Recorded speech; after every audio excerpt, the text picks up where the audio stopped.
Good morning students, how are you all? I think you are doing good. Last class ಅಲ್ಲಿ ನಾವು biology class ಅನ್ನು ಹೇಳಬೇಕಾದ್ರೆ different branches ಬಗ್ಗೆ discuss ಮಾಡಿದ್ವಿ ಮತ್ತೆ ಬಯಾಲಜಿಯಲ್ಲಿ ಬರುವಂತಹ ಡಿಫರೆಂಟ್ ಬಯಾಲಜಿಕಲ್ ಟರ್ಮ್ಸ್ ಬಗ್ಗೆ ಡಿಸ್ಕಸ್ ಮಾಡ್ತಾ ಹೋಗ್ತಾ ಇದ್ವಿ. ಈ ಎಲ್ಲ ಬ್ರಿಡ್ಜ್ ಕೋರ್ಸ್ ವಿಡಿಯೋಸ್ ನಿಮಗೆ ತುಂಬ ಯೂಟಿಲೈಸ್ ಆಗುತ್ತೆ ಅಂತ ಅನ್ಕೊಂಡಿದ್ದೀನಿ. ನಂದು ಬಯಾಲಜಿ ಮಾತ್ರ ಅಲ್ಲ, ಈವನ್ ಅದರ್ ಸಬ್ಜೆಕ್ಟ್ಸಲ್ಲೂ ಕೂಡ ತುಂಬ ಬೇಸಿಕ್ಸನ್ನು ಕವರ್ ಮಾಡ್ತಾ ಇದ್ದಾರೆ. ದಯವಿಟ್ಟು ನೋಡಿ, ಶೇರ್ ಮಾಡಿ. Okay, so today let's begin the class with the cell. ನಿಮಗೆಲ್ಲರಿಗೂ ಗೊತ್ತಿದೆ ಸೆಲ್ ಅಂದರೆ ಏನು ಅಂತ. So what is cell? Cell is a structural and functionality of an organism. ನೀವು ಬೇಸಿಕ್ಸಿಂದ ಅಂದರೆ ನಿಮ್ಮ ಲೋವರ್ ಕ್ಲಾಸಸ್ಸಿಂದ ಕೂಡ ಕಲಿತಾ ಬಂದಿದ್ದೀರಾ. So what is cell? Cell is A structural and functional unit of an organism. ಇದನ್ನು ಅರ್ಥ ಮಾಡ್ಕೋಬೇಕಂದ್ರೆ ಒಂದು ಬಾಲ್ ಎಕ್ಸಾಂಪಲ್ ತಗೋತೀನಿ. ಸೊ ಬಾಲಲ್ಲಿ ಹೆಕ್ಸಾಗನಲ್ ಶೇಪ್ ಇರುತ್ತೆ. ಆ ಹೆಕ್ಸಾಗನಲ್ ಶೇಪ್ ಎಲ್ಲ ಸೇರಿದ್ರೆ ಏನಾಗುತ್ತೆ, ಒಂದು ಬಾಲ್ ಸ್ಟ್ರಕ್ಚರ್ ಬರ್ತದೆ. ಅದೇ ಥರ ಒಂದು ಆರ್ಗನಿಸಮ್ ಡೆವಲಪ್ ಆಗಬೇಕು ಅಂದರೆ ಬೇಸಿಕ್ ಯೂನಿಟ್ ಯಾವುದಾಗಿರುತ್ತೆ? ಸೆಲ್ ಆಗಿರುತ್ತೆ. Okay, see here. So what is the basic unit of an organism? As I told, it is cell. Cells ಎಲ್ಲ ಸೇರಿ ಏನಾಗುತ್ತೆ? ಟಿಶ್ಯೂ ಫಾರ್ಮೇಷನ್ ಆಗುತ್ತೆ. What is tissue? A group of similar cells are nothing but what? Tissue. Tissue the form what? Organ. ನಮ್ಮ ಬಾಡಿಯಲ್ಲಿ ಯಾವ ಥರ organ ಇದೆ? For example ಒಂದು ಸಿಸ್ಟಮ್ ತಗೊಂಡ್ರೆ, ಫಾರ್ ಎಕ್ಸಾಂಪಲ್ ಡೈಜೆಸ್ಟಿವ್ ಸಿಸ್ಟಮ್ ತಗೊಂಡ್ರೆ ಬಗಲ್ ಕ್ಯಾವಿಟಿ ಇದೆ, ಫ್ಯಾರಿಂಗ್ಸ್ ಇದೆ, ಸ್ಟೊಮಕ್ ಇದೆ, small intestine, large intestine, rectum, anus, ಇವೆಲ್ಲದೂ ಕೂಡ ಏನು ಆರ್ಗನ್ ಅಂತ ಹೇಳ್ಬೋದು. You can see different organ in our body.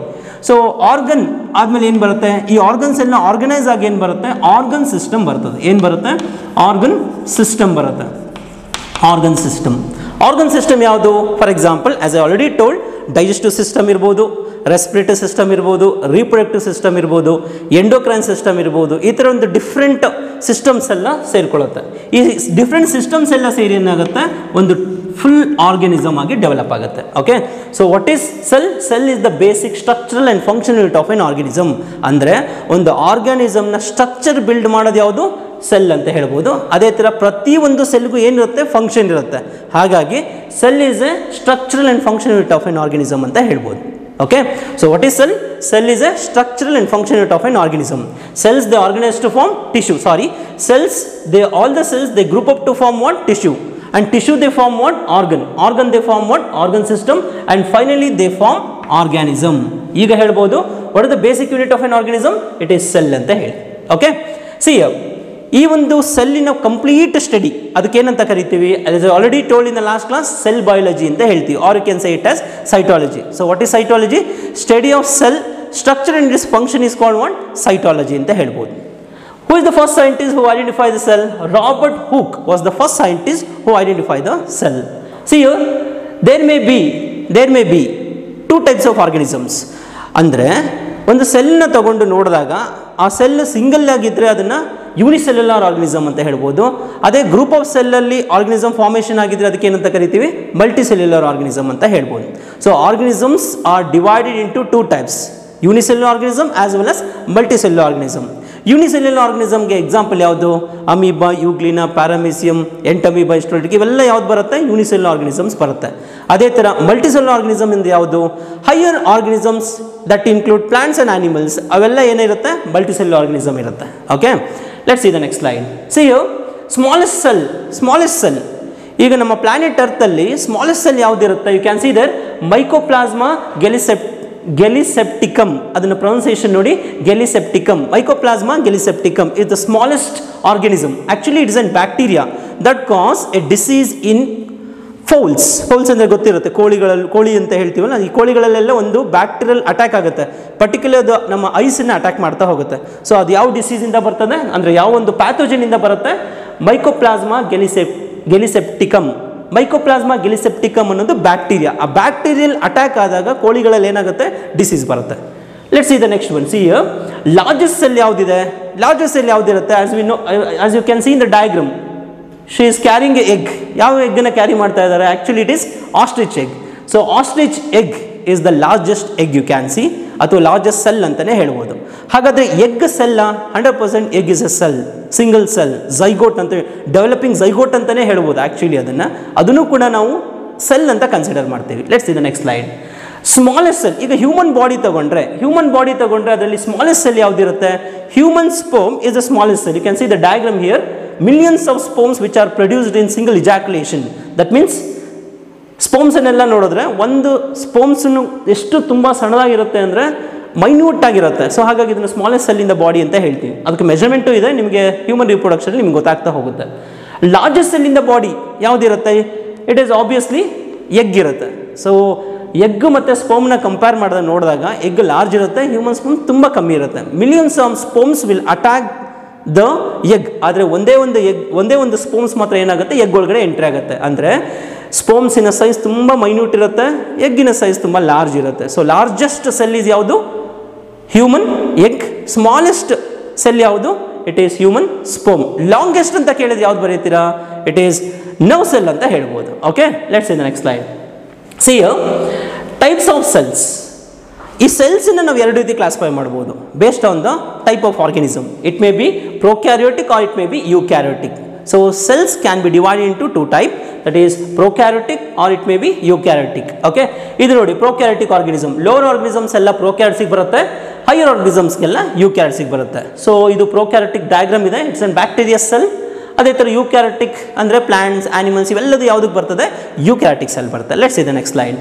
See, you can see the difference here. ತುಂಬ ಚೆನ್ನಾಗಿ ಡಿಫ್ರೆನ್ಸ್ ಇದೆ. Very much important for your first PUC. ನೀಟಾಗಿ ನೋಡ್ತಾ ಹೋಗಿ. I'll rub this.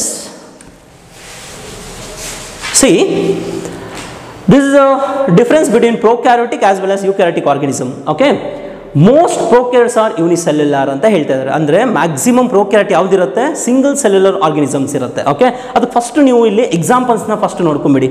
Bacteria, blue green algae are nothing but prokaryotic organism. ಅಂದರೆ unicellular ಇರಬೇಕು. Primitive organisms ಎಲ್ಲ ಯಾವುದಾಗಿರುತ್ತೆ? ಪ್ರೊಕ್ಯಾರಿಯೋಟಿಕ್ ಆಗಿರುತ್ತೆ. ಅದೇ ಯೂಕ್ಯಾರಿಯೋಟಿಕ್ ಅಂದರೆ ಅಲ್ಲಿ ಏನಿದೆ? Most of the organisms are multicellular organisms ಅಂತಿದೆ. So prokaryotes, most of the organisms are unicellular, whereas eukaryotes, most of the organisms are multicellular organisms. Let's see the next point here. When you see the prokaryote, nucleus is poorly defined ಅಂತಿದೆ. For example, ಒಂದು cell ಬರೆಯೋಣ ಇಲ್ಲಿ. Okay, ಒಂದು cell ಬರಿತಾ ಇದ್ದೀನಿ. Okay, ಎರಡು cell ತಗೋತಾ ಇದ್ದೀನಿ, ಎರಡು ಸೆಲ್. ಯಾಕೆಂದರೆ ಒಂದು ಪ್ರೊಕ್ಯಾರಿಯೋಟನ್ನ ಎಕ್ಸ್ಪ್ಲೈನ್ ಮಾಡ್ತಾ ಇದ್ದೀನಿ, ಇನ್ನೊಂದು ಯೂಕ್ಯಾರಿಯೋಟ್ಸನ್ನು ಎಕ್ಸ್ಪ್ಲೈನ್ ಮಾಡ್ತಾ ಇದ್ದೀನಿ. ಓಕೆ, ಇದು ಪ್ರೊಕ್ಯಾರಿಯೋಟಿಕ್ ಡಯಾಗ್ರಾಮ್, ಇದು ಯೂಕ್ಯಾರಿಯೋಟಿಕ್ ಡಯಾಗ್ರಾಮ್ ಅಂತ ತಿಳ್ಕೊಳ್ಳಿ. ಈ ಪ್ರೊಕ್ಯಾರಿಯೋಟಿಕ್ ಡಯಾಗ್ರಾಮ್ ಏನಿದೆ? Nucleus is poorly defined due to the absence of nuclear membrane ಅಂತಿದೆ. ನೋಡಿ ಇಲ್ಲಿ ನಿಮಗೆ ಈ ಥರ ನ್ಯೂಕ್ಲಿಯರ್ ಮೆಂಬ್ರೈನ್ ವೆಲ್ ಡಿಫೈನ್ಡ್ ಇದ್ರೆ, ನ್ಯೂಕ್ಲಿಯರ್ ಮೆಂಬ್ರೈನ್ ವೆಲ್ ಡಿಫೈನ್ಡ್ ಇದ್ರೆ ಅದು ಸುತ್ತ ಏನು ಕವರ್ ಆಗಿರುತ್ತೆ? ನ್ಯೂಕ್ಲಿಯರ್ ಮೆಂಬ್ರೈನ್ ಕವರ್ ಆಗಿರುತ್ತೆ. ನ್ಯೂಕ್ಲಿಯಸ್ ಸುತ್ತ ಏನು ಕವರ್ ಆಗಿದೆ? ನ್ಯೂಕ್ಲಿಯರ್ ಮೆಂಬ್ರೈನ್ ಇದೆ. ಅದೇ ಪ್ರೊಕ್ಯಾರಿಯೋಟ್ಸ್ ಅಲ್ಲಿ ಇನ್ಸಿಪಿಯಂಟ್ ನ್ಯೂಕ್ಲಿಯಸ್ ಅಂತಲೂ ಹೇಳ್ಬೋದು, ಅಥವಾ ನಾಟ್ ವೆಲ್ ಡೆವಲಪ್ಡ್ ಅಂತ ಹೇಳ್ಬೋದು. ಓಕೆ, ಸೊ ಪ್ರೊಕ್ಯಾರಿಯೋಟ್ಸ್ ಅಲ್ಲಿ ಯಾವ ಥರ ಇರುತ್ತೆ? Nucleus is poorly developed. ಯಾಕೆಂದರೆ ಅದು ಸುತ್ತ ನ್ಯೂಕ್ಲಿಯಸ್ ಸುತ್ತ ಏನು ಇರಲ್ಲ, ನ್ಯೂಕ್ಲಿಯರ್ ಮೆಂಬ್ರೇನ್ ಇರಲ್ಲ, ಹಾಗಾಗಿ ಇನ್ಸಿಪಿಯಂಟ್ ನ್ಯೂಕ್ಲಿಯಸ್ ಇರುತ್ತೆ. ಓಕೆ, ಅದೇ ನಿಮಗೆ ಯೂಕ್ಯಾರಿಯೋಟ್ಸನ್ನು ನೋಡಿದಾಗ ಡೆಫಿನೆಟ್ ನ್ಯೂಕ್ಲಿಯಸ್ ಇರುತ್ತೆ, ನೀಟಾಗಿ ನ್ಯೂಕ್ಲಿಯಸ್ ಕಾಣಿಸುತ್ತೆ. ಯಾಕೆ? ಅಲ್ಲಿ ಸುತ್ತ ನ್ಯೂಕ್ಲಿಯಸ್ ಸುತ್ತ ಏನಿರುತ್ತೆ? Nuclear membrane, a well defined nuclear membrane is present. So nuclear membrane is absent here, so it is incipient nucleus. ಅದೇ ನಿಮಗೆ ಯೂಕ್ಯಾರಿಯೋಟ್ಸ್ ನೋಡಿದಾಗ ವೆಲ್ ಡಿಫೈನ್ಡ್ ನ್ಯೂಕ್ಲಿಯಸ್ ಇರುತ್ತೆ, ಹಾಗಾಗಿ ಅದನ್ನೇನಂತ ಕರಿತೀವಿ? ಡೆಫಿನೆಟ್ ನ್ಯೂಕ್ಲಿಯಸ್ ಅಂತ ಹೇಳ್ತೀವಿ. See here, nucleus is poorly defined ಅಂತ ಹೇಳ್ತಿರೋದು. ಪ್ರೊಕ್ಯಾರಿಯೋಟ್ಸ್ ಅಲ್ಲಿ nucleus is poorly defined due to the absence of nuclear membrane. Nuclear membrane ಇರೋದಿಲ್ಲ. ಅದೇ ಥರ ನಿಮಗೆ ಯೂಕ್ಯಾರಿಯೋಟ್ಸನ್ನು ನೋಡಿದಾಗ ನ್ಯೂಕ್ಲಿಯಸ್ ಇಸ್ ವೆಲ್ ಡಿಫೈನ್ಡ್ ಇದೆ and it is surrounded with what? Nuclear membrane. Nucleus ಸುತ್ತ ಏನಿರುತ್ತೆ? ನ್ಯೂಕ್ಲಿಯರ್ ಮೆಂಬ್ರೇನ್ ಇರುತ್ತೆ. I think you got the point. Next one, nucleolus is absent. Nucleolus ಅನ್ನೋದು ನ್ಯೂಕ್ಲಿಯಸ್ ಒಳಗಡೆ ಇರುವಂಥದ್ದು, which will produce ribosomes. Later will say this. So eukaryotes ನೋಡಿದಾಗ ಅದರೊಳಗಡೆ ಇರುತ್ತೆ, nucleus ಒಳಗಡೆ ಏನಿದೆ? ನ್ಯೂಕ್ಲಿಯೋಲಸ್ಸು ಚೆನ್ನಾಗಿ ಕಾಣಿಸ್ತಾ ಇದೆ, ವೆಲ್ ಡಿಫೈನ್ಡ್ ಆಗಿರುತ್ತೆ. ಅದೇ ನಿಮಗೆ ಪ್ರೊಕ್ಯಾರಿಯೋಟ್ಸ್ ಅಲ್ಲಿ ನ್ಯೂಕ್ಲಿಯೋಲಸ್ ಇಸ್ ಟೋಟಲಿ ಆಬ್ಸೆಂಟ್ ಅಂತ ಹೇಳ್ಬೋದು. Okay, next one you can see here cell organs. Cell organs ಅಂದರೆ ನಿಮಗೆ ಗೊತ್ತಿದೆ. Cell organs like mitochondria, Golgi bodies, plastids and different cell organelles like lysosomes etc. and these are all absent in case of prokaryote. Prokaryotes ಅಲ್ಲಿ ಯಾವುದೇ ತರ cell organs ಕಾಣಿಸಲ್ಲ, membrane bound cell organs ಅಂತ ಹೇಳ್ತೀವಿ, totally it is absent. Whereas in case of eukaryotes all cell organelles are present like mitochondria, Golgi Bodies ಇವೆಲ್ಲದೂ ಏನಾಗಿರುತ್ತೆ? ಇರುತ್ತೆ. Next ನೋಡಿ, ಇದಕ್ಕೆ ಎಕ್ಸಾಂಪಲ್ ತಗೊಂಡಿದ್ದೀನಿ. ಬ್ಯಾಕ್ಟೀರಿಯಾ, ಬ್ಲೂ ಗ್ರೀನ್ ಆಲ್ಗೆ ಇವೆಲ್ಲದೂ ಏನಾಗಿರುತ್ತೆ? ಲೋವರ್ ಆರ್ಗನಿಸಮ್ಸ್ ಆಗಿರೋದ್ರಿಂದ ಇವೆಲ್ಲದೂ ಯಾವುದು? ಪ್ರೊಕ್ಯಾರಿಯೋಟ್ಸ್ ಅಂತ ಹೇಳ್ಬೋದು. ಯೂಕ್ಯಾರಿಯೋಟ್ಸ್ ಅಂದ್ರೆ ಏನು? Higher organisms that include fungi, plants, animal cell ಇವೆಲ್ಲದೂ ಯಾವುದಕ್ಕಿರುತ್ತೆ? ಯೂಕ್ಯಾರಿಯೋಟ್ಸ್ ಆಗಿರುತ್ತೆ. Okay, see here when you see the prokaryotes they are unicellular organism, for example bacteria, blue green algae etc. Whereas if you see the eukaryotes all are multicellular organism that include fungi, plants, animals ಎಲ್ಲದೂ ಕೂಡ ಯಾವುದು? ಯೂಕ್ಯಾರಿಯೋಟ್ಸ್ ಆಗಿದೆ. Second point ನೋಡಿ, ಇನ್ಸಿಪಿಯಂಟ್ nucleus ಇರುತ್ತೆ, well defined nucleus ಇರುತ್ತೆ. ಯಾಕೆಂದರೆ ಇದರ ಸುತ್ತ ನ್ಯೂಕ್ಲಿಯಸ್ ಸುತ್ತ ಏನಿರಲ್ಲ, ನ್ಯೂಕ್ಲಿಯರ್ ಮೆಂಬ್ರೇನ್ ಇರೋದಿಲ್ಲ. ಇದರಲ್ಲಿ ನ್ಯೂಕ್ಲಿಯಸ್ ಸುತ್ತ ಏನಿರುತ್ತೆ, ನ್ಯೂಕ್ಲಿಯರ್ ಮೆಂಬ್ರೇನ್ ಇರುತ್ತೆ. ಹಾಗಾಗಿ ಇದನ್ನು ವೆಲ್ ಡಿಫೈನ್ಡ್ ನ್ಯೂಕ್ಲಿಯಸ್ ಅಂತ ಹೇಳ್ಬೋದು. Nucleolus are totally absent, nucleolus are present here. See here, cell organelles like mitochondria, Golgi bodies, totally they are absent in case of prokaryotes, whereas in case of eukaryotes, all cell organelles are present. So these are the difference between what? Prokaryotes and eukaryotes. Very, very, very important question. ನೀಟಾಗಿ ಅರ್ಥ ಮಾಡ್ಕೊಳ್ಳಿ. First ಇಯರಲ್ಲಿ ಮತ್ತೆ ಒಂದ್ಸಲಿ ಹೇಳ್ಬೋದು. Let's see the next slide. Cell theory. Cell ಥಿಯರಿನೂ ಕೂಡ ತುಂಬ ನೀಟಾಗಿ ಅರ್ಥ ಮಾಡ್ಕೊಳ್ಳಿ. ನೀಟಿಗೆ ತುಂಬ ಇಂಪಾರ್ಟೆಂಟ್ ಆಗಿದೆ ಇದು. Cell theory was proposed by Matthew Schleiden, Theodor Schwann as well as Rudolf Virchow ಅವರು 3 ಜನ ಏನು ಮಾಡ್ತಾರೆ, ಸೆಲ್ ಥಿಯರಿನ ಪ್ರಪೋಸ್ ಮಾಡ್ತಾರೆ. So according to this German scientist, cell theory ಏನು ಹೇಳುತ್ತೆ, all living species on the earth composed of cells. ಅಂದರೆ living species ಅಂದರೆ ಅದು ಯಾವುದಿಂದ ಆಗಿರುತ್ತೆ, ಸೆಲ್ಲಿಂದ ಆಗಿರುತ್ತೆ. Okay, all living organism composed of what, cell. ಯಾವುದೇ ಲಿವಿಂಗ್ ಆರ್ಗನಿಸಮ್ ಅಂದರೆ ಅದು ಯಾವುದರಲ್ಲಿ ಮೇಡಪ್ ಆಗಿರುತ್ತೆ, ಸೆಲ್ಲಿಂದ ಮೇಡಪ್ ಆಗಿರುತ್ತೆ. Okay, cell is the basic unit of N life ಅಂತ ಹೇಳ್ತಾ ಇದ್ದಾರೆ. ಅಂದರೆ ಒಂದು ಆರ್ಗ್ಯಾನಿಸಮಿನ ಸ್ಟ್ರಕ್ಚರ್ ಬರಬೇಕು ಅಂದ್ರೆ ಏನು ಬೇಕು, ಸೆಲ್. ಸೆಲ್ನ ಸೇರಿ ಏನಾಗುತ್ತೆ, ಒಂದು ಆರ್ಗ್ಯಾನಿಸಮ್ ಆಗಿರುತ್ತೆ. ಹಾಗಾಗಿ ಸೆಲ್ಲನ್ನು ಏನಂತ ಕರಿತೀವಿ, ಬೇಸಿಕ್ ಯೂನಿಟ್ ಅಂತ ಹೇಳ್ತಾ ಇದ್ದಾರೆ. ಆ್ಯಂಡ್ ಲಾಸ್ಟ್ ಪಾಯಿಂಟ್ ಇಸ್, ಇದನ್ನೇ ನಾವು ಸೆಲ್ ಥಿಯರಿನ ಕರೆಕ್ಟ್ ಪಾಯಿಂಟ್ ಆಗಿ ನಾವು ಕನ್ಸಿಡರ್ ಮಾಡ್ತೀವಿ. ಯಾವುದೇ ಒಂದು ಸೆಲ್ಲು ಅರೈಸ್ ಆಗಬೇಕು ಅಂದರೆ ಅದು ಪ್ರೀವಿಯಸ್ ಸೆಲ್ಸಿಂದ ಅರೈಸ್ ಆಗಿರುತ್ತೆ. So a cell arises from pre existing cells. ಅಂದರೆ ಯಾವುದೋ ಒಂದು ಸೆಲ್ಸ್ಗಳು ಅರೈಸ್ ಆಗ್ತಾ ಇದೆ ಅಂದರೆ ಅದು ಹಿಂದಿನ ಸೆಲ್ಸಿಂದ ಅರೈಸ್ ಆಗಿರುತ್ತೆ ಅಂತ ಅರ್ಥ. A cell arises from pre existing cell. ನಾವು ಯಾರಿಂದ ಬಂದಿದ್ದೀವಿ, ನಮ್ಮ ಪೇರೆಂಟಿಂದ ಬಂದಿದ್ದೀವಿ. ಅದೇ ಥರ a cell arises from pre existing cell. ಈ ಪ್ರೀ ಎಕ್ಸಿಸ್ಟಿಂಗ್ ಸೆಲ್ ಯಾವುದರಿಂದ ಬಂತು, ಅದ್ರ ಹಿಂದಿನ ಸೆಲ್ಲಿಂದ ಬಂದಿರುತ್ತೆ. A cell arises from pre existing cell and that is nothing but what, cell theory. Okay, when you see a cell, generally ಏನಿರುತ್ತೆ ಸೆಲ್ಲಲ್ಲಿ ಏನಿರುತ್ತೆ, you can see the 3 basic component. You can see the first one is cell membrane, second one is cell wall and the third one is cell organelles. So ಒಂದು cell ನೋಡಿದಾಗ ಏನಿರುತ್ತೆ, ಅದರಲ್ಲಿ cell membrane ಇರುತ್ತೆ, cell wall ಇರುತ್ತೆ, cell organelles ಇರುತ್ತೆ. Let's see this in the next slide. Okay, before that I will rub this. ಅದು ನೀಟಾಗಿ ಕಾಣೋದಿಲ್ಲ, ಹಾಗಾಗಿ ನೀಟಾಗಿ ಒಂದ್ಸಲಿ ರಬ್ ಮಾಡೋಣ. Is it okay? Next one nucleolus. So ಈ ನ್ಯೂಕ್ಲಿಯೋಲಸ್ ಎಲ್ಲಿರುತ್ತೆ, ಈಗ ಒಂದು ಆ್ಯನಿಮಲ್ ಸೆಲ್ ಬರಿತಾ ಇದ್ದೀನಿ. ಈಗ ಒಂದು ಆ್ಯನಿಮಲ್ ಸೆಲ್ ಬರೋದ್ರೆ as I already told, well defined nucleus ಇರುತ್ತೆ. ಯಾವುದರಲ್ಲಿ, ಯೂಕ್ಯಾರಿಯೋಟ್ಸಲ್ಲಿ ವೆಲ್ ಡಿಫೈನ್ಡ್ ನ್ಯೂಕ್ಲಿಯಸ್ ಇದೆ. ಓಕೆ, ಯಾಕೆ ಅಂದರೆ ಅದು ಸುತ್ತ ಏನಿರುತ್ತೆ, ನ್ಯೂಕ್ಲಿಯರ್ ಮೆಂಬ್ರೇನ್ ಇದೆ. ಸೊ ನ್ಯೂಕ್ಲಿಯಸ್ ಒಳಗಡೆ ಏನಿದೆ, as I already told you, nucleolus ಇದೆ ಅಂತ ಹೇಳಿದೆ. ನ್ಯೂಕ್ಲಿಯೋಲಸ್ ಈ ಒಂದು ಸ್ಟ್ರಕ್ಚರ್ನ ಇಲ್ಲಿ ಕಾಣಿಸ್ತಾ ಇದೆ. So this is A nucleus. ಇದ್ರ ಸುತ್ತ ಏನಿದೆ, ನ್ಯೂಕ್ಲಿಯರ್ ಎನ್ವಲಪ್ ಅಥವಾ ನ್ಯೂಕ್ಲಿಯರ್ ಮೆಂಬ್ರೇನ್ ಇದೆ. ಸೊ ಅದ್ರ ಒಳಗಡೆ ಏನಿದೆ, ಕ್ರೋಮೋಸೋಮ್ಸ್ ಇರುತ್ತೆ. ಒಂದು ಜಾಗದಲ್ಲಿ ನಿಮಗೆ ಏನು ಕಾಣಿಸುತ್ತೆ, ನ್ಯೂಕ್ಲಿಯೋಲಸ್ ಕಾಣಿಸ್ತಾ ಇದೆ. ಸೊ ಈ ಒಂದು ಪರ್ಪಲ್ ಕಲರ್ ಏನು ಕಾಣಿಸ್ತಾ ಇದೆ, ಅದನ್ನ ಏನಂತ ಕರಿತೀವಿ, ನ್ಯೂಕ್ಲಿಯೋಲಸ್ ಅಂತ ಹೇಳ್ತೀವಿ. See there, nucleolus is the site of ribosome synthesis. ಅಂದರೆ ribosome is a cell organelle. ಅದು ಎಲ್ಲಿಂದ ಸಿಂಥಸಿಸ್ ಆಗ್ತಾ ಇದೆ, ನ್ಯೂಕ್ಲಿಯಸ್ ಒಳಗಡೆ ಇರುವಂಥ ನ್ಯೂಕ್ಲಿಯಸ್ ಇಂದ ಸಿಂಥಸಿಸ್ ಆಗ್ತಾ ಇದೆ. Okay, so what is the function of nucleolus? Nucleolus is A site of ribosome synthesis.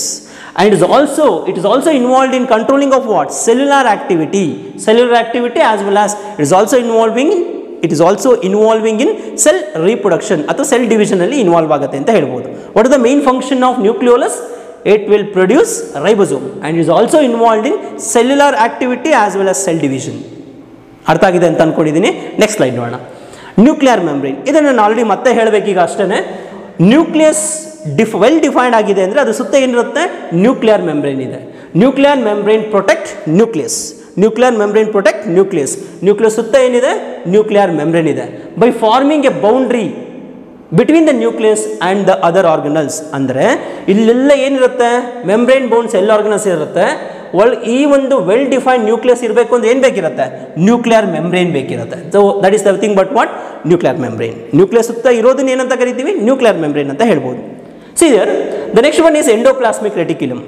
Endoplasmic reticulum ಅಂದ್ರೆ ಏನು? See here, endoplasmic reticulum involved in the transportation of substances throughout the cell ಅಂತ ಹೇಳ್ತಾ ಇದ್ದಾರೆ. ಅಂದರೆ endoplasmic reticulum ಏನು ಮಾಡುತ್ತೆ ಅಂತ ಹೇಳಿದ್ರೆ, ನೋಡಿ ಇಲ್ಲಿ ಈ ನ್ಯೂಕ್ಲಿಯರ್ ಮೆಂಬ್ರೇನ್ ಇದ್ರದೇ ಎಕ್ಸ್ಟಿಂಕ್ಷನ್, ಇದು ಈ ರೀತಿ ಇರುತ್ತೆ.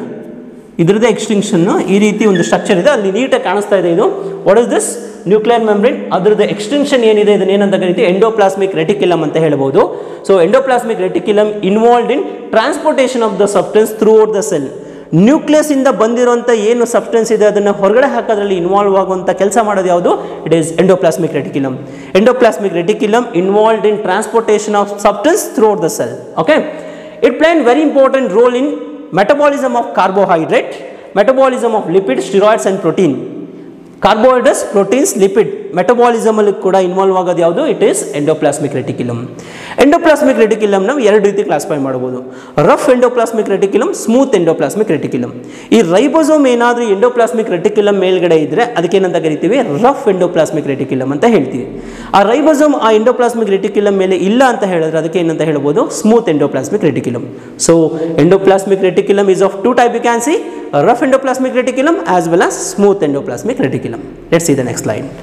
See here, the next one is Golgi bodies. Golgi bodies ನಾವು post office ಅಂತಾನೂ ಕರಿಬಹುದು.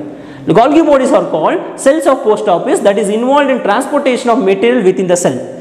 ಸೆಲ್ ಒಳಗಡೆ ಮೆಟೀರಿಯಲ್ಸ್ ಎಲ್ಲ ಟ್ರಾನ್ಸ್ಪೋರ್ಟ್ ಆಗಬೇಕು ಅಂದ್ರೆ ಏನು ಬೇಕಿರುತ್ತೆ? ಗಾಲ್ಗಿ ಬಾಡೀಸ್ ಇದೆ. See here, ನ್ಯೂಕ್ಲಿಯಸ್ ಇಂದ ಬಂದಿರುವಂಥ ಟ್ರಾನ್ಸ್ಪೋರ್ಟ್ ಆಗ್ತಾ ಇರುವಂಥ ನ್ಯೂಕ್ಲಿಯಸ್ ಇಂದ ಎಂಡೋಪ್ಲಾಸ್ಮಿಕ್ ರೆಟಿಕ್ಯುಲಮ್ ಇಂದ ಹೊರಗಡೆ ಬರ್ತಾ ಇರುವಂಥ ಪ್ರೋಟೀನ್ಸ್ ಇರ್ಬೋದು ಅಥವಾ ಲಿಪಿಡ್ಸ್ ಇರ್ಬೋದು, ಇವೆಲ್ಲದನ್ನು ಒಂದು ವೆಸಿಕಲ್ಸ್ ಮುಖಾಂತರ ಹೊರಗಡೆ ಬರ್ತದೆ. ಅದನ್ನು ಕ್ಯಾಪ್ಚರ್ ಮಾಡೋದನ್ನ ಏನಂತ ಕರಿತೀವಿ? ಗಾಲ್ಗಿ ಬಾಡೀಸ್ ಅಂತ ಹೇಳ್ತೀವಿ. ಹಾಗಾಗಿ ಗಾಲ್ಗಿ ಬಾಡೀಸ್ ಏನಂತ ಹೇಳ್ಬೋದು? ಪೋಸ್ಟ್ ಆಫೀಸ್ ಅಂತ ಹೇಳ್ಬೋದು. Let's see the next slide. Ribosomes. When you see the ribosome, it's a very important cell organelle. Okay, see here, if you see the structure of the ribosome, it consists of two subunits. Smaller subunit as well as larger subunit irutte. One cell organelle. Ribosome andre enu?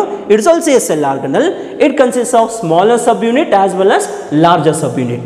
Smaller subunit ide, larger subunit ide. Eradu ಸೇರಿದ್ರೆ ಒಂದು complete structure of ribosome ನ ನೋಡಬಹುದು. ಪ್ರೋಕ್ಯಾರಿಯೋಟ್ಸ್ ಅಲ್ಲಿ ಒಂದು ರೀತಿ ribosomes ಇರುತ್ತೆ, ಯೂಕ್ಯಾರಿಯೋಟ್ಸ್ ಅಲ್ಲಿ ಒಂದು ರೀತಿ ರೈಬೋಸೋಮ್ಸ್ ಇದೆ. ಪ್ರೋಕ್ಯಾರಿಯೋಟ್ಸ್ ಅಲ್ಲಿ 70s ರೈಬೋಸೋಮ್ಸ್ ಇರುತ್ತೆ, ಯೂಕ್ಯಾರಿಯೋಟ್ಸ್ ಅಲ್ಲಿ ಆದ್ರೆ 80s ರೈಬೋಸೋಮ್ ಅಂತ ಹೇಳ್ತೀವಿ. ಹಾಗಾದ್ರೆ what is the function of ribosome ಅಂತ ಕೇಳಿದ್ರೆ ಏನಂತ ಹೇಳ್ತೀರಾ? Ribosomes are involved in protein synthesis. ಹಾಗಾದರೆ ನಮ್ಮ ಬಾಡಿಯಲ್ಲಿ ಇರುವಂಥ ಪ್ರೋಟೀನ್ ಯಾವುದು? ಕೆರೇಟಿನ್ ಪ್ರೋಟೀನ್ ಇದೆ, ಅದೇ ಥರ myoglobin is a protein, haemoglobin is a protein. ಇವೆಲ್ಲದೂ ಏನಿರುತ್ತೆ? ಪ್ರೋಟೀನ್. ಆ ಪ್ರೋಟೀನ್ ಸಿಂಥಸಿಸ್ ಆಗೋದ್ರಲ್ಲಿ ಇನ್ವಾಲ್ವ್ ಆಗುವಂಥ ಒಂದು ಸೆಲ್ ಆರ್ಗನಲ್ ಯಾವುದು? It is ribosome. ಹಾಗಾಗಿ ಒಂದು ಸೆಲ್ಲಿನ ಪ್ರೋಟೀನ್ ಸಿಂಥಸಿಸ್ ಮಾಡುವಂಥ ಫ್ಯಾಕ್ಟ್ರಿನ ಏನಂತ ಕರಿತೀವಿ? ರೈಬೋಸೋಮ್ ಅಂತ ಹೇಳ್ಬೋದು. So ribosomes are protein factory ಅಂತಲೇ ಹೇಳ್ತಾರೆ. Okay, that is about ribosome and it having an huge importance in a cell. ನೀವು ಈ ಒಂದು ಟಾಪಿಕನ್ನು ಹೇಗೆ ಪ್ರೋಟೀನ್ ಸಿಂಥಸಿಸ್ ಆಗುತ್ತೆ ಅನ್ನೋದನ್ನು ಮಾಲಿಕ್ಯುಲರ್ ಬೇಸಿಸ್ ಆಫ್ ಇನ್ಹೆರಿಟೆನ್ಸಲ್ಲಿ ತುಂಬ ಡೀಟೇಲಾಗಿ ಸ್ಟಡಿ ಮಾಡ್ತೀರಾ. Please remember, ribosomes are involved in protein synthesis. Let's see the next slide. Mitochondria. ನಿಮಗೆಲ್ಲರಿಗೂ ಕೂಡ ಈ ಮೈಟೊಕಾಂಡ್ರಿಯಾ ಡಯಾಗ್ರಾಮ್ನ ತುಂಬ ಸತಿ ಬರೆದಿರ್ತೀರ, ಕಲ್ತಿರ್ತೀರ, ಎಲ್ಲ ನೀಟಾಗಿ ಗೊತ್ತಾಗಿರುತ್ತೆ. ಏನಕ್ಕೆ ಬೇಕಿದು?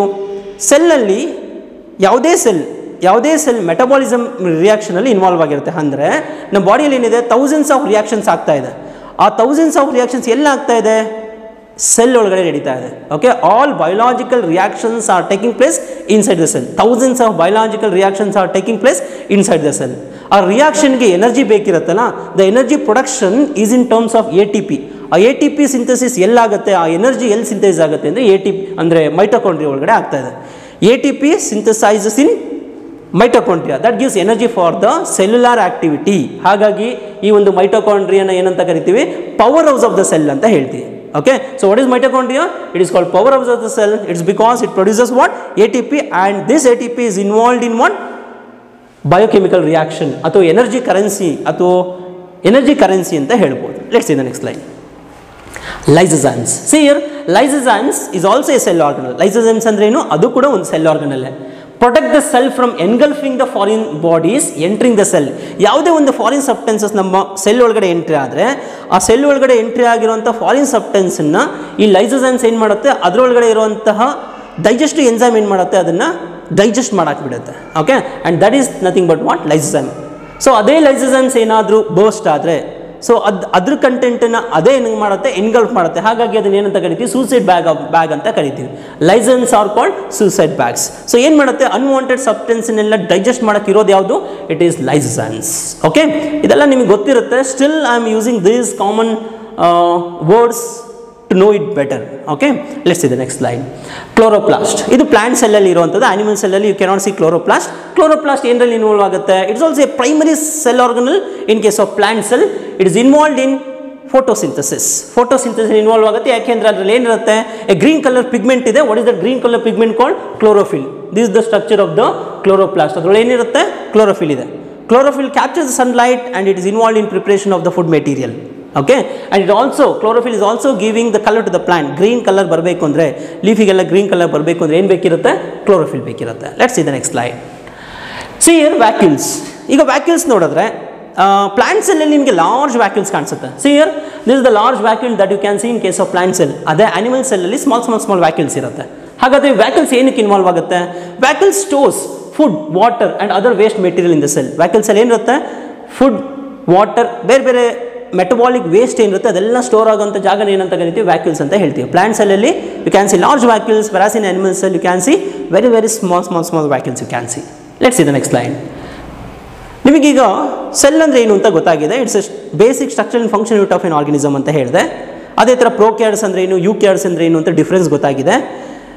ಸೆಲ್ನಲ್ಲಿ ಇನ್ವಾಲ್ವ್ ಆಗಿರುವಂಥ ಮೇನ್ ಸೆಲ್ ಆರ್ಗನ್ಸ್ ಬಗ್ಗೆ ಡಿಸ್ಕಸ್ ಮಾಡಿದ್ವಿ. ಸೊ ಎಲ್ಲ ಡಿಸ್ಕಸ್ ಮಾಡಿದ್ಮೇಲೆ ಪ್ಲಾಂಟ್ ಸೆಲ್ಗೂ ಆನಿಮಲ್ ಸೆಲ್ಗೂ ಇರುವಂಥ ಡಿಫ್ರೆನ್ಸ್ ಕೂಡ ಗೊತ್ತಿರಬೇಕು. ಇದು ನಿಮಗೆ ಆಲ್ಮೋಸ್ಟ್ ಗೊತ್ತಿರುತ್ತೆ, ಆದರೂ ಕೂಡ ಇನ್ನೊಂದು ಸತಿ ಹೇಳ್ತಾ ಇದ್ದೀನಿ. When is a plant and animal cell. Plant cell ಅಂದರೆ ಒಂದು ಸ್ಕ್ವೇರ್, ಎಕ್ಸಾಗನಲ್ ಶೇಪ್ ಈ ರೀತಿ ಇರುತ್ತೆ. ಅದೇ ಅನಿಮಲ್ ಸೆಲ್ ಅಂದರೆ you can see oval in shape, round in shape ಈ ಥರ ಇರುತ್ತೆ. ಓಕೆ, ಸೊ ಈಗ ಪ್ಲಾಂಟ್ ಸೆಲ್ ನೋಡಿದ್ರೆ as we know plant cell it is larger in size when you compare with the animal cell. When is the plant cell you can see cell wall as well as cell membrane, ಇವೆರಡೂ ಕೂಡ ಇರುತ್ತೆ. ಅದೇ ನಿಮಗೆ animal cell ನೋಡಿದ್ರೆ you cannot see cell wall, you can see cell membrane. Cell membrane is also called what? Plasma membrane. So when you see the plant cell many ಅಂದರೆ large vacuoles you can see. ಈ plant ಸೆಲ್ಲಲ್ಲಿ ಏನಿದೆ? Large vacuoles ಇದೆ. ಅದೇ animal ಸೆಲ್ಲಲ್ಲಿ ಅಂದರೆ small vacuoles ಇರುತ್ತೆ. Okay, plant ಸೆಲ್ನ ನೋಡಿದ್ರೆ they can synthesize nutrients. Okay, ಯಾಕೆಂದರೆ ಕ್ಲೋರೋಪ್ಲಾಸ್ಟ್ ಇರುತ್ತೆ. But animal cell they cannot synthesize nutrients, it's because chloroplast is totally absent. When you see the animal ಸೆಲ್ಲಲ್ಲಿ ಸ್ಮಾಲ್ ಎಕ್ಸ್ಟೆನ್ಷನ್ ನಾವೇನಂತ ಕರಿತೀವಿ? ಪ್ಲಾಸ್ಮೋಡೆಸ್ಮೆಟಾ ಅಂತ ಕರಿತೀವಿ. Animal cell you can see plasmodesmata, whereas in case of plant cell you cannot see those plasmodesmata. Okay, and last point is chloroplast is totally absent. Chloroplast is totally present in case of plant cell, whereas it is absent in case of animal cell. So ee reeti ಒಂದು difference ಅನ್ನು ನೋಡಬಹುದು. So what is the main point here? So when you see the plant cell you can see cell membrane as well as cell wall. ಅದೇ animal cell ನೋಡಿದ್ರೆ ಬರೀ cell membrane ಮಾತ್ರ ಇರುತ್ತೆ. Cell membrane is also called what? Plasma membrane. Second point ಅನ್ನು ನೋಡಿದ್ರೆ as we know nucleus, ಇದೊಂದು point ನಾನು ಮರ್ತೆ. Nucleus is present towards the periphery. Plant ಸೆಲ್ಲಲ್ಲಿ nucleus is present towards the periphery. Periphery ಅಂದರೆ ಸೈಡಲ್ಲಿ ನ್ಯೂಕ್ಲಿಯಸ್ ಇರುತ್ತೆ. ಆನಿಮಲ್ ಸೆಲ್ಲಲ್ಲಿ ಆದರೆ ಸೆಂಟ್ರಲ್ಲಿ ನ್ಯೂಕ್ಲಿಯಸ್ ಇರುತ್ತೆ. Okay, large vacuole is present in case of plant cell, small vacuole is present in case of animal cell. Plasmodesmata you can see in case of animal cell, whereas in case of plant cell is totally absent. Plant cell can synthesize nutrients, it's because chloroplast is present, whereas in case of animal cell chloroplast is absent. ಹಾಗಾಗಿ animal cell ಅಲ್ಲಿ ಯಾವುದೇ ತರ food synthesis ಆಗೋದಿಲ್ಲ other than euglena ಅಂತ ಹೇಳ್ಬೋದು. euglena that is a link between plant as well as the animal. Okay, let's see the next slide. So next ನಾವು ವೀಡಿಯೋಸನ್ನು ನೋಡೋಣ, ಇದು ಹೇಗೆ ನಡೆಯುತ್ತೆ, ಹೇಗೆ ಒಂದು ಪ್ರೋಸೆಸ್ ನಡೆಯುತ್ತೆ ಅಂತ ವೀಡಿಯೋಸಲ್ಲಿ ನೋಡ್ತಾ ಹೋಗೋಣ. The overview of cell structure ಹೇಗಿರುತ್ತೆ ಅಂತ ಒಂದು ವೀಡಿಯೋದಲ್ಲಿ ಸ್ಟಡಿ ಮಾಡೋಣ. So this is an multicellular organism. ಯಾವುದೇ ಮಲ್ಟಿಸೆಲ್ಯುಲರ್ ಆರ್ಗನಿಸಮ್ ಇರ್ಬೋದು, it is made up of what? Cell. So ಇವೆಲ್ಲ ಏನಿದೆ ಮಲ್ಟಿಸೆಲ್ಯುಲರ್ ಆರ್ಗನಿಸಮಲ್ಲಿ ಸೆಲ್ ಇದೆ. So this is an eukaryotic cell. Okay, it contain a definite nuclear membrane, it contain cell membrane. ಅಂದರೆ ಸೆಲ್ಲಿನ ಸುತ್ತ ಏನಿರುತ್ತೆ? Cell membrane ಇದೆ. ಅದ್ರ ಒಳಗಡೆ ಇರುತ್ತೆ ಎಂಟಿ ಸ್ಪೇಸ್ ಇದೆ. ಆ ಎಂಟಿ ಸ್ಪೇಸಿಗೆ ಏನಂತ ಕರಿತೀವಿ? Cytoplasm. Inside that you can see nucleus ಒಳಗಡೆ ಏನಿದೆ? ಕ್ರೋಮೋಸೋಮ್ ಇದೆ. ಅಂದರೆ DNA RNA ಎಲ್ಲ ಇರುತ್ತೆ. So this is the difference. As I already told, ಇದು ಯೂಕ್ಯಾರಿಯೋಟಿಕ್ ಸೆಲ್ಲು, ಅದು ಪ್ರೋಕ್ಯಾರಿಯೋಟಿಕ್ ಸೆಲ್. ಯೂಕ್ಯಾರಿಯೋಟಿಕ್ ಸೆಲ್ಲನ್ನು ನೋಡಿದ್ರೆ ಯಾವ ರೀತಿ ಕಾಣಿಸ್ತಾ ಇದೆ ಅಂತ ನೋಡಿ. ಸೆಲ್ ಆರ್ಗನಲ್ಸ್ ಇರುತ್ತೆ ಅಂತ ನಾನು ಆಲ್ರೆಡಿ ಹೇಳಿದೆ. Membrane bound cell organelles are present, well defined nucleus is present. ಅದೇ ಥರ ಈ ಒಂದು ಯೂಕ್ಯಾರಿಯೋಟಿಕ್ ಸೆಲ್ ಯಾವ ಆರ್ಗನಿಸಮ್ಸ್ ಅಲ್ಲಿ ಇರುತ್ತೆ ಅಂದರೆ ಪ್ಲಾಂಟ್ಸ್ ಮತ್ತು ಆನಿಮಲ್ಸ್ ಅಲ್ಲಿ ಇರುತ್ತೆ, ಹೈಯರ್ ಆರ್ಗನಿಸಮ್ಸ್ ಅಲ್ಲಿ ಇರುತ್ತೆ. ಸೊ ಅದೇ ಥರ ಪ್ರೋಕ್ಯಾರಿಯೋಟಿಕ್ ಸೆಲ್ ಅನ್ನು ನೋಡಿದಾಗ, ಸೊ ಪ್ರೋಕ್ಯಾರಿಯೋಟಿಕ್ ಸೆಲ್ ಆ ಕಡೆದನ್ನು ನೋಡಿ, ಪ್ರೋಕ್ಯಾರಿಯೋಟಿಕ್ ಸೆಲ್ ಸ್ಟ್ರಕ್ಚರ್ ಬರ್ತಾ ಇದೆ ಇಲ್ಲಿ. You can see the prokaryotic cell structure. ಅದರಲ್ಲಿ ಏನಿದೆ? ಜೆನೆಟಿಕ್ ಮೆಟೀರಿಯಲ್ ಇದೆ. ಜೆನೆಟಿಕ್ ಮೆಟೀರಿಯಲ್ ಎಲ್ಲಿದೆ? ನ್ಯೂಕ್ಲಿಯಸ್ ಒಳಗಡೆ ಇಲ್ಲ. ಯಾಕೆಂದರೆ ಇನ್ಸಿಪಿಯಂಟ್ ನ್ಯೂಕ್ಲಿಯಸ್ ಅಂತ ಅವಾಗಲೇ ಹೇಳಿದ್ದೀನಿ. It is present just in the cytoplasm ಅಂತ ಹೇಳ್ಬೋದು. A well defined nuclear membrane is totally absent. See prokaryotic cell ಯಾವುದಲ್ಲಿ ಇರುತ್ತೆ? ಬ್ಯಾಕ್ಟೀರಿಯಾ, ಸಿಂಗಲ್ ಸೆಲ್ಯುಲರ್ ಆರ್ಗನಿಸಮ್ಸ್ ಅಲ್ಲಿ ಇರುತ್ತೆ. So what you mean by organelles? Organs ಅಂದ್ರೆ ಏನು? ಇಟ್ಸ್ ಅ ಲಿಟಲ್ ಆರ್ಗನ್ ಅಂತ ಹೇಳ್ಬೋದು. What are organelles? They are the little organelles. C organelle, little organ ಅಂತ ಹೇಳಿದೆ. ಸೆಲ್ ಆರ್ಗನಲ್ಸ್ ಇಲ್ಲೆಲ್ಲ ಕಾಣಿಸ್ತಾ ಇದೆ, ಸ್ವಲ್ಪ ಮೂವ್ಮೆಂಟ್ ಇರೋದು, ಇವೆಲ್ಲ ಏನಂತ ಕರಿತೀವಿ? ಲಿಟಲ್ ಆರ್ಗನ್ ಅಂತ ಹೇಳ್ಬೋದು. ಲೆಟ್ಸ್ ಸಿ ದ ನ್ಯೂಕ್ಲಿಯಸ್ ನಾವು. ಸಿ ಹಿಯರ್ ಸ್ಟ್ರಕ್ಚರ್ ಎಷ್ಟು ಚೆನ್ನಾಗಿ ಕಾಣಿಸ್ತಾ ಇದೆ, ನ್ಯೂಕ್ಲಿಯಸ್ ಒಳಗಡೆ ಹೋದಾಗ ಏನಿರುತ್ತೆ, DNA ಇರುತ್ತೆ. DNA ಅಂದ್ರೇನು, ಡಿಆಕ್ಸಿರೈಬೋಸ್ ನ್ಯೂಕ್ಲಿಕ್ ಆಸಿಡ್ ಇದೆ. ಈ DNA ಸ್ಟ್ರಕ್ಚರ್ನ ನಾವು ನೋಡ್ತಾ ಇದ್ರೆ ಅಲ್ಲಿ ಆ ಒಂದು DNA ಏನಿದೆ ಹೈಲಿ ಪ್ಯಾಕ್ಡ್ ಇದೆ, ಅದನ್ನ ಕ್ರೊಮ್ಯಾಟಿನ್ ಅಂತ ಕರಿತೀವಿ. Colour thread like structure called what, chromatin ಅಂತ ಹೇಳ್ಬೋದು. ಎಲ್ಲಿದೆ, ನ್ಯೂಕ್ಲಿಯರ್ ಮೆಂಬ್ರೇನ್ ಒಳಗಡೆ ಇದೆ. ಸೊ ಈ ಒಂದು ಕ್ರೋಮೋಸೋಮ್ ಏನಿದೆ ಅಂದರೆ ಈ ಒಂದು ಕ್ರೊಮ್ಯಾಟಿನ್ ಏನಿದೆ ಇವೆಲ್ಲ ಕಂಡೆನ್ಸ್ ಆಗಿ ಏನಾಗುತ್ತೆ, ಕ್ರೋಮೋಸೋಮ್ಸ್ ಆಗುತ್ತೆ. In our body how many chromosomes you can see, 46 chromosome you can see. ಅದು ಬಿಟ್ಟರೆ ನ್ಯೂಕ್ಲಿಯಸ್ ಅಲ್ಲಿ ಏನಿರುತ್ತೆ, ನ್ಯೂಕ್ಲಿಯೋಲಸ್ ಇದೆ. ಆ ನ್ಯೂಕ್ಲಿಯೋಲಸ್ ಇಂದ ಏನು ಪ್ರೊಡ್ಯೂಸ್ ಆಗ್ತಾ ಇದೆ, ರೈಬೋಸೋಮ್ ಸಿಂಥಸಿಸ್ ಆಗ್ತಾ ಇದೆ. ಸೊ ನ್ಯೂಕ್ಲಿಯೋಲಸ್ ಅವಾಗಲೇ ಹೇಳಿದ್ದೀನಿ ಏನು ಸಿಂಥಸಿಸ್ ಆಗುತ್ತೆ, ರೈಬೋಸೋಮ್ಸ್. ಈ ರೈಬೋಸೋಮ್ಸು ಆ ನ್ಯೂಕ್ಲಿಯಸ್ ಇಂದ ಹೊರಗಡೆ ಬರ್ತಾ ಇದೆ. ಈ ಹೊರಗಡೆ ಬಂದರೆ ಎಲ್ಲಿಗೆ ಬರ್ತಾ ಇದೆ, ಸೈಟೋಪ್ಲಾಸಮ್ ಜಾಗಕ್ಕೆ ಬರ್ತಾ ಇದೆ. ಓಕೆ, ಸೈಟೋಪ್ಲಾಸಮ್ ಜಾಗದಲ್ಲಿ ಬರ್ತಾ ಇದೆ. ಇವೆಲ್ಲ ಏನಿದು ಯೆಲ್ಲೋ ಕಲರ್ ಸ್ಟ್ರಕ್ಚರ್ ಎಲ್ಲ ಇದೆಯಲ್ಲ, ಇದೆಲ್ಲ ಏನು, ರೈಬೋಸೋಮ್ಸ್. ಈ ರೈಬೋಸೋಮ್ಸ್ ಎಲ್ಲಿದೆ, ಈ ಒಂದು ಫೋಲ್ಡೆಡ್ ಲೈಕ್ ಸ್ಟ್ರಕ್ಚರ್ ಇದೆಯಲ್ಲ ಅದೇನದು, it is nothing but endoplasmic reticulum. ನೋಡಿ, ಎಂಡೋಪ್ಲಾಸ್ಮಿಕ್ ರೆಟಿಕ್ಯುಲಮ್ ಮೇಲೂ ಕೂಡ ಏನಿದೆ, ರೈಬೋಸೋಮ್ಸ್ ಇದೆ. ಸೈಟೋಪ್ಲಾಸಮ್ ಅಲ್ಲೂ ಏನಿದೆ, ರೈಬೋಸೋಮ್ಸ್ ಇದೆ. ಸೊ ನೋಡಿ ಇಲ್ಲಿ ಇದೆಲ್ಲ ಎಂಡೋಪ್ಲಾಸ್ಮಿಕ್ ರೆಟಿಕ್ಯುಲಮ್, ಅದ್ರ ಮೇಲ್ಗಡೆ ಏನಿದೆ, ರೈಬೋಸೋಮ್ಸ್ ಇದೆ. ಆ ರೈಬೋಸೋಮ್ಸ್ ಇದ್ರೆ ಅದನ್ನ ಏನಂತ ಕರಿತೀವಿ, ರಫ್ ಎಂಡೋಪ್ಲಾಸ್ಮಿಕ್ ರೆಟಿಕ್ಯುಲಮ್ ಅಂತ ಕರಿತೀವಿ. ಆ ರೈಬೋಸೋಮ್ ಇಲ್ಲ ಅಂದ್ರೆ ಅದಕ್ಕೆ ಏನಂತ ಕರಿತೀವಿ, ಸ್ಮೂತ್ ಎಂಡೋಪ್ಲಾಸ್ಮಿಕ್ ರೆಟಿಕ್ಯುಲಮ್ ಅಂತ ಹೇಳ್ಬೋದು. So rough endoplasmic reticulum, smooth endoplasmic reticulum. So nucleus ಒಳಗಡೆ ಏನು ಪ್ರೋಟೀನ್ ಸಿಂಥೇಸ್ ಆಗಿದೆ, ರೈಬೋಸೋಮ್ಸ್ ಅಲ್ಲಿ ಏನು ಪ್ರೋಟೀನ್ ಸಿಂಥೇಸ್ ಆಗಿದೆ ಅದೆಲ್ಲ ಏನಾಗುತ್ತೆ, ಡಿಫ್ರೆಂಟ್ ಫೋಲ್ಡಿಂಗ್. ನೋಡಿ ಇಲ್ಲಿ these are the protein which are synthesised by the ribosomes. They undergo different folding and they are captured by the vacuoles. ಆ ವ್ಯಾಕ್ಯೂಲ್ಸ್ ಅಥವಾ ವೆಸಿಕಲ್ಸ್ ಅಂತ ಏನು ಹೇಳ್ತೀವಿ, ಆ ವೆಸಿಕಲ್ಸ್ ಮುಖಾಂತರ ಎಲ್ಲ ಏನಾಗುತ್ತೆ, ಆ ಒಂದು ಪ್ರೋಟೀನ್ ಏನಿದೆ ಅದು ಯಾವುದ್ರ ಕಡೆ ಹೋಗ್ತಾ ಇದೆ, ಗಾಲ್ಗಿ ಆಪರೇಟರ್ಸ್ ಕಡೆ ಹೋಗ್ತಾ ಇದೆ. ಗಾಲ್ಗಿ ಆಪರೇಟರ್ಸ್ ಏನು ಮಾಡುತ್ತೆ, as I already told post office ಅಂತ ಹೇಳಿದೆ, it will pick up that carbohydrates ಇರ್ಬೋದು ಅಥವಾ ಲಿಪಿಡ್ಸ್ ಇರ್ಬೋದು, ಪ್ರೋಟೀನ್ಸ್ ಇರ್ಬೋದು, ಎಲ್ಲದನ್ನು ಪಿಕ್ ಮಾಡ್ಕೊಳ್ಳುತ್ತೆ. They undergo different foldings. ಈ ಪ್ರೋಟೀನ್ ಏನಾಗ್ತಾ ಇದೆ, ಡಿಫ್ರೆಂಟ್ ಫೋಲ್ಡಿಂಗ್ಸ್ ಆಗ್ತಾ ಇದೆ. ಓಕೆ, ಈ ಫೋಲ್ಡಿಂಗ್ಸ್ ಎಲ್ಲ ಆಗಿ ಏನಾಗುತ್ತೆ, ಸ್ಪೆಸಿಫಿಕ್ ಶೇಪ್ ಬರುತ್ತೆ. ಅದ್ರ ಜೊತೆಗೆ ಆ ಪ್ರೋಟೀನ್ ಫೋಲ್ಡಿಂಗ್ ಜೊತೆಗೆ ಲಿಪಿಡ್ ಕಂಬೈನ್ ಆಗುತ್ತೆ, ಕಾರ್ಬೋಹೈಡ್ರೇಟ್ಸ್ ಕೂಡ ಕಂಬೈನ್ ಆಗ್ತಾ ಹೋಗುತ್ತೆ. And they form glycoprotein. ಈ ಥರ ಒಂದು ಸ್ಟ್ರಕ್ಚರ್ಸ್ ಅನ್ನ ಫಾರ್ಮೇಷನ್ ಮಾಡ್ತಾ ಹೋಗುತ್ತೆ. ಸಿಯರ್ ಪ್ಲಾಂಟ್ ಸೆಲ್, ಅನಿಮಲ್ ಸೆಲ್. ಈಗ ಪ್ಲಾಂಟ್ ಸೆಲ್ ನೋಡಿದ್ರೆ ಲಾರ್ಜ್ ವ್ಯಾಕ್ಯೂಲ್ ಇದೆ, ಸೆಂಟ್ರಲ್ ಇರುತ್ತೆ ಅಂತ ಹೇಳ್ಬೋದು. ಅನಿಮಲ್ ಸೆಲ್ ಸ್ಮಾಲ್ ವ್ಯಾಕ್ಯೂಲ್ಸ್ ಇದೆ. ಪ್ಲಾಂಟ್ ಸೆಲ್ ನಾವು ಅಬ್ಸರ್ವ್ ಮಾಡಿದಾಗ ಸ್ಕ್ವೇರ್ ಅಲ್ಲಿ ಕಾಣಿಸ್ತಾ ಇದೆ. ಅನಿಮಲ್ ಸೆಲ್ಲಲ್ಲಿ ನೋಡಿ, ಅಲ್ಲಿ ನೀವು ನೋಡ್ಬೋದು ಸ್ಮಾಲ್ ವ್ಯಾಕ್ಯೂಲ್ಸ್ ಇರುತ್ತೆ. ಇನ್ನೊಂದು ಸೆಲ್ ಆರ್ಗನಲ್ಸ್ ನೋಡಿ, ಲೈಸಮ್. ಆಲ್ರೆಡಿ ಹೇಳಿದೆ ಡೈಜೆಸ್ಟಿವ್ ಎನ್ಸೈಮ್ಸ್ ಇರುತ್ತೆ ಅಂತ. ಸೊ ಇವೆಲ್ಲ ವೇಸ್ಟ್ ಪಾರ್ಟಿಕಲ್ಸ್ ಇರುವಂಥದ್ದು ಸೆಲ್ ಒಳಗಡೆ. ಆ ಡೈಜೆಸ್ಟಿವ್ ಎನ್ಸೈಮ್ ಏನು ಮಾಡ್ತಾ ಇದೆ ನೋಡಿ, ಇಲ್ಲಿ ಡಿಸಾಲ್ವ್ ಆಗ್ತಾ ಹೋಗುತ್ತೆ ಕಂಪ್ಲೀಟ್ಲಿ. ಅದು ಏನಾಗುತ್ತೆ, ನಿಧಾನವಾಗಿ ಆ ಡೈಜೆಸ್ಟಿವ್ ಜ್ಯೂಸ್ ಏನು ಮಾಡುತ್ತೆ, ಡಿಸಾಲ್ವ್ ಮಾಡ್ತಾ ಹೋಗುತ್ತೆ. So this is the next cell organ, that is mitochondria. As I already told, ಸೆಲ್ಲಲ್ಲಿ ಇರುವಂಥ ಕರೆನ್ಸಿ ಅಂತ ಹೇಳ್ತೀವಿ ಅಥವಾ ATP ಪ್ಯಾಕೆಟ್ಸ್ನ ಸಿಂಥಸಿಸ್ ಮಾಡುವಂತಹ ಒಂದು ಆರ್ಗನಲ್ಲಿ ಇದು. ಎಲ್ಲ ಸೆಲ್ಲಲ್ಲೂ ಏನಿರಬೇಕಾಗುತ್ತೆ, ಮೈಟೊಕಾಂಡ್ರಿಯಾ ಇರಬೇಕಾಗುತ್ತೆ. ಸೆಲ್ಯುಲಾರ್ ರೆಸ್ಪಿರೇಷನಲ್ಲಿ ಎನರ್ಜಿ ಏನು ಯುಟಿಲೈಸ್ ಆಗುತ್ತೋ ಅದೆಲ್ಲದನ್ನು ಪ್ರೊವೈಡ್ ಮಾಡೋದು ಯಾವುದು, it is mitochondria. Mitochondria is called what, power house of the cell ಅಂತ ಹೇಳ್ತೀವಿ. ಪ್ರತಿ ಸೆಲ್ಯುಲಾರ್ ಆಕ್ಟಿವಿಟಿಗೂ ಏನು ಬೇಕಿರುತ್ತೆ, ಮೈಟೊಕಾಂಡ್ರಿಯಾ ಬೇಕಿರುತ್ತೆ. ಸಿಯರ್ ಇದು ಅಗೇನ್ ಯುಕ್ಯಾರಿಟಿಕ್ ಸೆಲ್ಲಿಂದನೇ ಒಂದು cellular shape, correct proper shape ಬೇಕು ಅಂತ ಹೇಳಿದ್ರೆ ಏನು ಬೇಕು, ಸೈಟೋಸ್ಕೆಲಿಟನ್ ಬೇಕು. ಸೈಟೋಸ್ಕೆಲಿಟಲ್ ಏನಿರುತ್ತೆ, ಮೈಕ್ರೋಟ್ಯೂಬ್ಯೂಲ್ ಇರುತ್ತೆ. ಆ ಮೈಕ್ರೋಟ್ಯೂಬ್ಯೂಲ್ ಒಂದು ಸೆಲ್ಲಿನ ಸ್ಟ್ರಕ್ಚರ್ ಅನ್ನು ಬಿಲ್ಡ್ ಮಾಡೋದ್ರಲ್ಲಿ ಇನ್ವಾಲ್ವ್ ಆಗುತ್ತೆ. So this how the microtubule structures look like.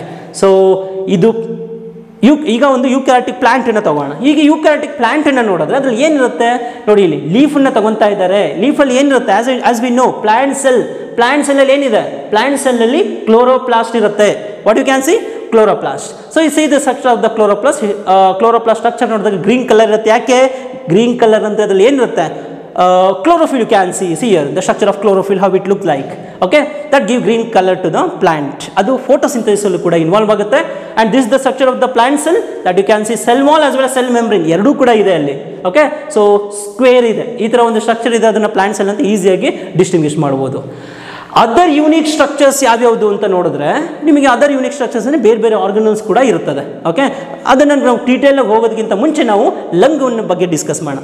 When you see A lung ಅಂದರೆ ಸ್ಪೆಷಲ್ ಸೆಲ್ ಆರ್ಗನಲ್ ಯಾವ ಥರ ಇರುತ್ತೆ ಅಂತ ಲಂಗ್ ನೋಡಿದ್ರೆ, ಆ ಲಂಗಲ್ಲಿ ಏನಿರುತ್ತೆ, ರೆಸ್ಪಿರೇಟರಿ ವೇಸ್ಟ್ ಏನಾದರೂ ನೇಸಲ್ ಕ್ಯಾವಿಟಿ ಮುಖಾಂತರ ಎಂಟರ್ ಆಗಿರುತ್ತಲ್ಲ, ಅಲ್ಲಿ ಡಿಫ್ರೆಂಟ್ ಸ್ಪೆಷಲೈಸ್ಡ್ ಸೆಲ್ ಇರುತ್ತೆ.